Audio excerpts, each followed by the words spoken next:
Hello friends, சித்தர்வாக் channel நண்பர்களே, இன்றைக்கி நம்ம இந்த வீடியோவில் என்ன பார்க்க போகிறோன்னா, ரொம்பவே முக்கியமான ஒரு ஜோதிட தாள்களை தான் இப்போ இந்த வீடியோவில் ரொம்ப சீரியஸாக பார்க்க போகிறோம். என்ன அப்படி பார்க்க போகிறோங்கிறத இன்ட்ரோ மூலிமா ஃபஸ்ட்டு ஷேர் பண்ணுறேன். என்ன விஷயங்கிறத தெரிஞ்சுக்குங்க. 2025 ஆண்டில் 6வது மாதமான ஜூன் மாதமானது பிறந்து நடந்துகிட்ருக்கு. ஒன் ஆஃப் த ஒரு முக்கியமான மாதம்னா அது இந்த ஜூன் மாதத்தை சொல்லலாம். ஏன்னா இந்த ஜூன் மாதத்தில் நிறைய கிரக மாற்றங்களும் கிரக சேர்க்கைகளும் ஏற்படுது. இந்த கிரக மாற்றங்கள் கிரக சேர்க்கைகள் காரணமாக ஒவ்வொரு ராசிக்காரங்களுக்கும் இனி தலையெழுத்தும் மாறும்.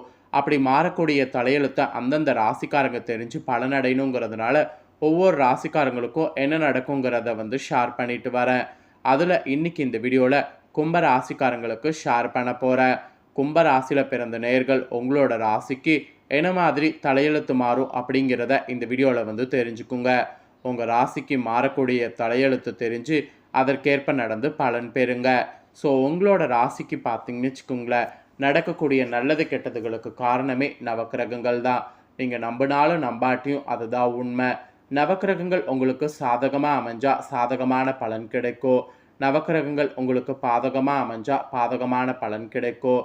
ஸோ கிரகங்கள் பொறுத்து தான் உங்களுக்கு பலன்கள் கிடைக்கும் அப்படிங்கிறத நீங்கள் தெரிஞ்சு அதற்கேற்ப நடந்தாவே பல ஆபத்துக்கள்ல இருந்து தப்பிக்கலாம். சமீபத்தில் தான் ஜூன் மாதம் 7ஆம் தேதி அன்னைக்கு செவ்வாயும் கேதுவும் இணைந்து ஒரு யோகத்தை உருவாக்க போகிறாங்கங்கிறத பார்த்துருந்தோம். இப்போ அதை தொடர்ந்து அடுத்த ஒரு கிரக யோகமானது உருவாக போகுது. இது என்னைக்கு நடக்க போகுதுன்னா ஜூன் 5ஆம் தேதி அன்னைக்கு நடக்க போகுது. ஜூன் 5ஆம் தேதி அன்னைக்கு என்ன நடக்க போகுதுன்னா, இந்த இரு கிரகங்கள் 60 டிகிரியில் பயணத்தை செய்ய போகிறாங்க. இந்த மாதிரி இந்த கிரகங்கள் சேர்ந்து பயணம் செய்கிறதுனால எல்லா ராசினருக்கும் இனி எல்லா கஷ்டங்களும் மாறி முற்றுப்புள்ளி இருக்க போகுது. ஆக்சுவலி இந்த கிரக சேர்க்கையானது யோகம் பெறுற மாதிரி அமைஞ்சிருக்கு. ஸோ உங்களோட ராசினருக்கு என்ன மாதிரி யோகம் பெறுவீங்க அப்படிங்கிற விவரங்களை தான் இந்த வீடியோவில் சொல்ல போகிறேன். ஃபஸ்ட்டு ஜூன் 5ஆம் தேதி என்ன கிரகங்கள் சேரப்போகுது அப்படிங்கிறத சொல்கிறேன். அதை முதல்ல தெரிஞ்சுக்குங்க. அதுக்கப்புறம் மற்றதை உங்கள் ராசிகளுக்கான தாள்களை இந்த வீடியோவில் பார்க்கலாம். வேத ஜோதிட கணிப்பின் அடிப்படையில் கிரகங்களுடைய இயக்கம் நம்ம வாழ்க்கையில் பல்வேறு மாற்றங்களை ஏற்படுத்தும். அதுதான் உண்மை. குறிப்பாக இப்போ என்ன சம்பவம் நடக்க போகுதுன்னா, குரு மற்றும் சுக்கிரன் ஜூன் 5ஆம் தேதியிலிருந்து 60 டிகிரியில் பயணிக்க போகிறாங்க. இவங்க இந்த மாதிரி பயணம் செய்கிறதுனால பல ராசிக்காரங்களுக்கு யோக பலன்கள் அனுபவிக்கக்கூடிய வாய்ப்பு ஏற்படும். ஆக்சுவலி இந்த யோக பலன்கள் அப்படிங்கிறது சொல்கிறது எதுலெல்லாம் குறிப்பிடப்படும்னா, அழகு, அறிவு, சிறப்பு, வளமான வாழ்க்கை இதிலெல்லாம் குறிப்பிடப்படுது. ஸோ உங்களோட ராசிக்காரங்களுக்கு இதன் முழு பயன் பெற போகிறீங்க எப்படிங்கிறத தான் இந்த வீடியோவில் சொல்ல போகிறேன். ஆக்சுவலி சுக்கிரன் இந்த மாதிரி 60 டிகிரியில் பயணம் செய்யும்போது சுக்கிரதோஷம் ஏற்பட அதிக வாய்ப்பு இருக்குது. இந்த சுக்கிரதோஷம் ஏற்பட்டால் மெயினாக நமக்கு திருமண வாழ்க்கையில் பாதிப்பு வரும். ஸோ திருமண வாழ்க்கையில் பாதிப்பு வராமல் இருக்கணும்னா இந்த பரிகாரம் செய்து பலன் பெறணும். ஸோ சுக்கிர பரிகாரம் நிறைய இருக்குது. இந்த வீடியோவில் சுக்கிர பரிகாரங்கள் உங்களுக்கு சொல்கிறேன்.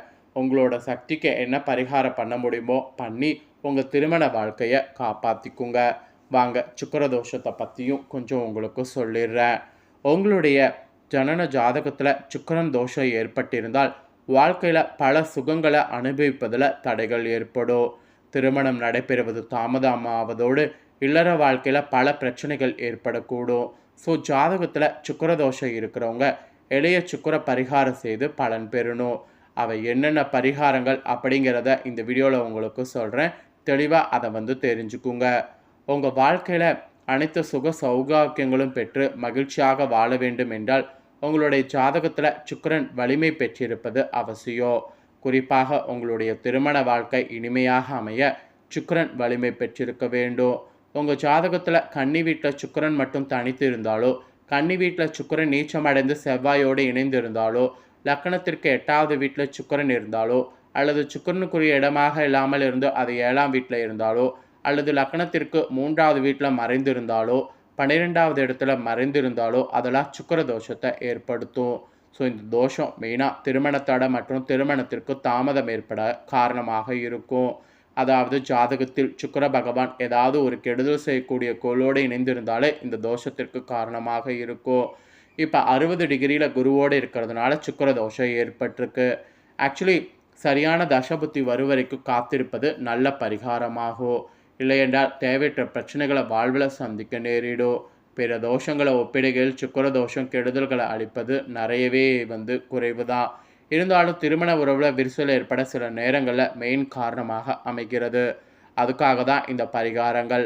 சரி, பரிகாரங்கள் உங்களுக்கு சொல்கிறேன். இதில் என்ன பரிகாரம் செய்ய முடியுமோ அதை செய்து பலன் பெறுங்க. ஃபஸ்ட்டு, தனித்திருக்கக்கூடிய சுக்கிர பகவானை வழிபாடு செய்கிறதன் மூலிமா சுக்கிர தோஷத்திற்கான கெடுதல்களை குறைக்க முடியும். அப்புறம் ரெண்டாவது, சுக்கிர பகவானுக்கு வெள்ளிக்கிழமையில் விரதம் இருந்து வெண்ணிற வஸ்திரம் அணிவித்து வெண்தாமரை மலரால் அர்ச்சித்து வழிபாடு செய்யலாம்.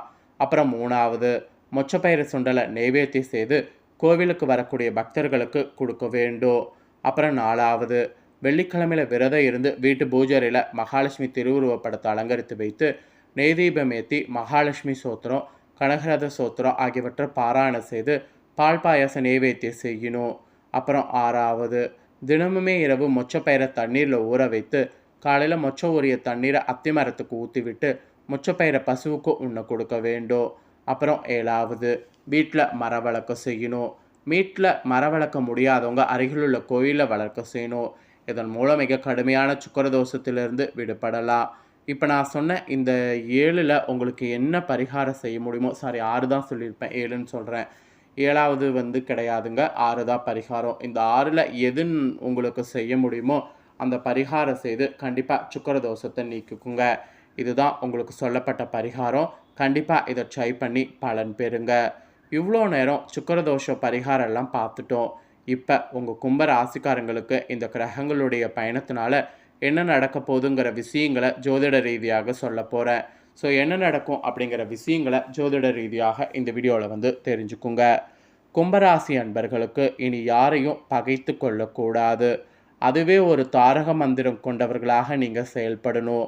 அப்படி நீங்கள் செயல்பட்டாதான் இந்த டைம் எல்லாத்தையுமே கடந்து வெற்றி அடைய செய்ய முடியும்.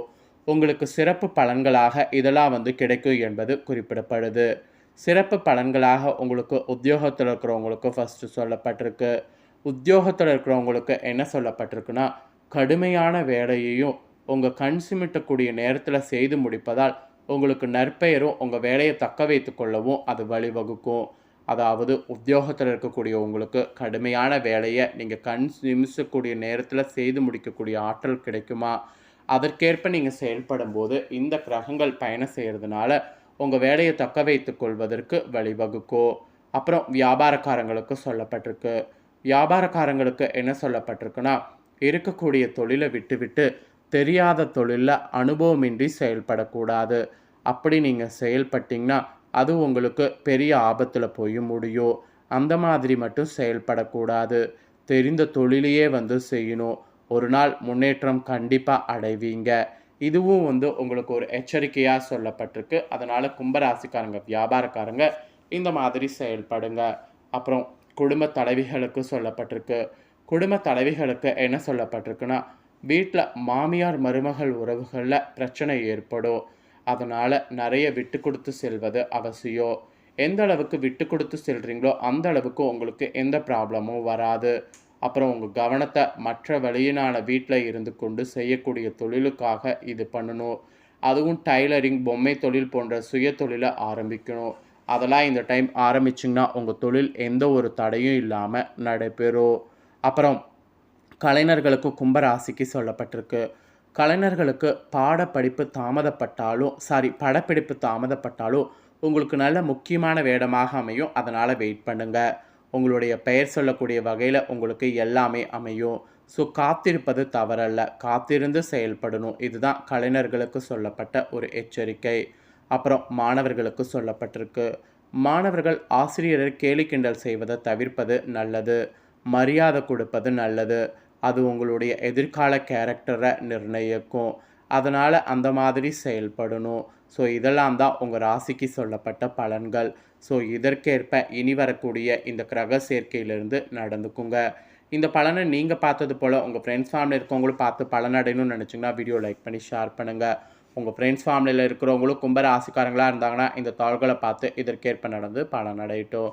நெக்ஸ்ட்டு நம்ம சேனலில் நிறைய வீடியோ போடப்படும். அது எல்லாமே உடனுக்குடனே தெரிந்து கொள்ள மறக்காம நம்ம சேனலை சப்ஸ்கிரைப் பண்ணுங்கள். வேறு ஒரு வீடியோவில் சந்திக்கிறேன். நன்றி.